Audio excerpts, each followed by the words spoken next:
자, 여러분 안녕하세요. 마이펫 상담소 윤쌤입니다. 현관문 밖의 세상은 고양이의 호기심을 자극하는 것들이 많습니다. 처음 맡아보는 냄새들로 가득하기 때문인데요. 물론 밖의 환경에 무심한 안락한 실내 환경에 익숙한 고양이가 대부분이겠지만은요, 반려인이 외출을 하거나 손님이 방문할 때마다 문틈 사이로 스며들어오는 낯선 냄새에 언제든지 새로운 모험을 떠날 기회를 노리기도 합니다. 한 번이라도 우연한 기회에 현관문 밖을 나가본 고양이는요, 자신의 영역이 현관문 바깥쪽까지 확장된 상태이기 때문에 자신의 영역의 안전을 확인하기 위해서 더욱더 나가보려고 하게 됩니다. 순찰, 패트롤링을 하려고 하는 거죠. 몇몇 고양이들은 굉장히 주도 면밀하게 탈출을 준비해 반려인의 심장을 쫄깃하게 만들기도 하는데요. 계획적인 고양이들은요, 손님이나 음식 배달원이 건물 1층에서 벨을 누르는 벨소리를 듣거나 귀가하는 집사의 발소리를 듣고요, 미리 현관문 앞으로 쪼르르 달려가 문이 열리기만 기다리는 경우도 있습니다. 집사의 손으로 멀리 밀어도 현관문 가까이 오기를 계속 반복하며 탈출 기회를 노리게 되는데요. 또는 구석진 데 숨어 있다가 문이 열리는 순간에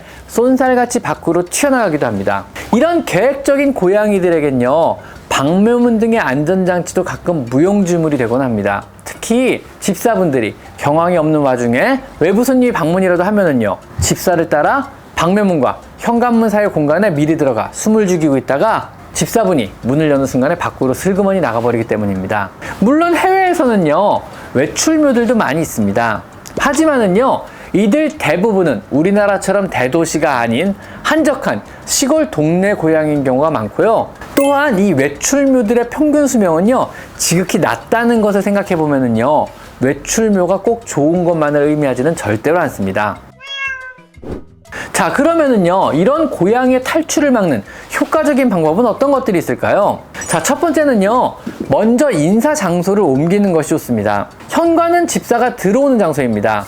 집사가 집에 들어와 반갑게 인사를 해주는 긍정적인 장소입니다. 이런 긍정적이고 호기심이 가득한 장소를요, 의미 없는 장소로 만들어버리는 것이 중요합니다. 항시 돌아와서 인사를 할 때 혹은 집을 나갈 때도 현관이 아닌 현관과 상관이 전혀 없는 다른 장소에서 인사를 해주는 것이 좋습니다. 현관 대신 공식적인 인사 장소를 따로 정해주는 겁니다. 가급적 고양이가 좋아하는 장소가 좋겠죠. 캣타워라든가 아니면 창문의 해먹, 왜냐면 고양이가 자주 앉는 의자에서 고양이를 쓰다듬으면서 인사를 나눕니다. 나 갔다 올게. 집에서 잘 있어. 이거를 현관문 앞에서 신발을 신으면서 해주지 마시고 고양이가 있는 안쪽 장소에서 해주는 거죠. 새로운 인사 장소를 각인시키기 위해서요, 고양이의 이름을 불렀을 때 인사 장소로 다가오면 간식을 주거나 쓰다듬는 행동을 반복합니다. 그래서 현관은 인사 장소도 집사를 맞이하는 장소도 아님을 각인시켜 주시는 것이 좋습니다. 그러면 나중에는요, 집사가 들어오면은 간식을 먹기 위해서 쪼르르 인사 장소로 고양이가 이동을 해서 기다리게 됩니다. 그러면은 인사 장소로 가서 이름을 부르고 쓰다듬어 주면서 간식을 주시는 것이 좋습니다. 두 번째는요, 집안을 무료하지 않도록 신경 써서 꾸며주시는 것이 좋습니다. 무료한 환경은요, 밖에 대한 호기심을 더욱더 크게 할지도 모릅니다. 고양이의 밖의 세상은요, 생각보다 처절하고 삭막합니다. 고양이는 생각보다 밖을 그리워하거나 동경하거나 기대하지는 않습니다. 단지 자신의 안전한 영역이 조금 더 흥미롭기를 바랄 뿐인 거죠. 고양이 본연의 안전한 영역인 집을요, 환경 풍부화를 통해서 조금 더 살만하게, 조금 더 흥미롭게 꾸며주시는 것이 좋습니다.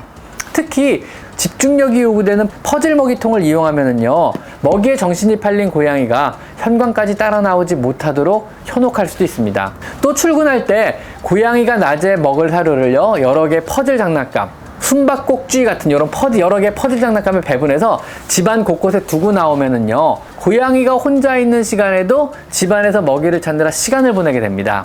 고양이가 굴리며 가지고 놀 수 있는 공이라든가 혹은 스크래처, 종이 뭉치로 된 공 등 새로운 장난감을 지속적으로 교체해 주거나 집안 곳곳에 빈 박스를 때때로 놓아주어서 흥미로운 정글처럼 느끼게 해주시는 것도 좋습니다. 창가에도 커다란 캣타워를 놔주거나 아니면 커다란 고양이용 해먹을 붙여 놓아서 밖을 보게 해주시는 것도 좋습니다. 또는 창가에 새 모이통을 붙여놓는 것도 도움이 됩니다. 세 번째로 현관문에 대한 안 좋은 기억을 만들어줘 보는 것도 좋습니다. 현관 근처에 양면 테이프를 붙여놓아 고양이가 밟을 때 안전하지 못하며 기분이 나쁘다는 인상을 주시는 것도 좋고요, 불편하다는 인상을 심어놓는 것도 좋습니다. 아마존 같은 해외 사이트에서 실리콘 재질로 된 고양이 접근 방지 매트를 구입하여 현관 근처에 깔아놓는 것도 좋습니다. X매트라고 불리는 것으로 부드러운 실리콘이 뾰족뾰족하게 돌출된 형태의 매트로요. 고양이가 밟을 때 발의 촉감이 좋지 않아 고양이가 접근을 꺼리게 되는 그런 종류의 매트입니다. 물론 여기에도 익숙해지면요 드러눕기도 하더라고요. 고양이들은 참 신기하죠. 이것마저 무시하고 오른다면요, 고양이용 저주파 매트도 있습니다. 매트인데 저주파 자극을 주는 매트로 고양이가 밟으면 깜짝 놀라서 다시는 그 근처를 안 가게 되는 그런 효과가 있는 매트입니다. 물론 최후의 수단입니다. 또한 고양이가 현관 근처에 갈 때마다 안 되라고 단호하게 얘기하고 고양이가 다시 되돌아온다면요, 약간의 간식으로 보상을 해주는 것 또한 방법일 수 있습니다. 다음 네 번째는요, 여름철에 창문 역시 고정을 해줘야만 합니다. 간혹 고양이 중에는 방충망을 가볍게 자유롭게 손을 사용해서 열고 탈출하는 경우도 있습니다. 고양이는 생각보다 손을 자유롭게 사용하는 동물입니다. 여름철에 창문을 열어놓고 나가시게 될 경우 반드시 방충망은 닫아 놓으셔도 고양이는 탈출이 가능하기 때문에 방충망의 창틀을 고정할 수 있는 방충망 잠금 장치를 설치해 줍니다. 인터넷에서 몇천 원이면 구입이 가능하고 설치 또한 굉장히 간편합니다. 여름철에 홀로 고양이를 두고 외출할 때요, 더위에 지치지 않도록 창문을 열어 놓더라도 방충망의 창문은 열리지 않도록 반드시 고정을 해 놓으셔야 혹시 모를 고양이의 탈출을 막으실 수 있다는 것을 꼭 기억하셔야만 합니다. 고양이는 밖의 자유를 그리워하여 탈출하는 것이 아닙니다. 단지 호기심에 잠시 나갔다가 패닉에 빠지면 못 돌아오는 게 대부분입니다. 고양이가 밖을 돌아다닐 이유도 사실 없고요. 사냥을 통해 먹이만 확보된다면요, 하루 종일 안전하게 몸을 누일 작은 자리만 있으면 되는 완전한 영역동물이라는 거 꼭 기억하셨으면 좋겠습니다. 오늘은요, 고양이의 탈출을 막을 여러 방법들에 대해서 한번 알아봤습니다. 자, 오늘은 여기까지 마이펫 상담소 윤쌤입니다. 감사합니다.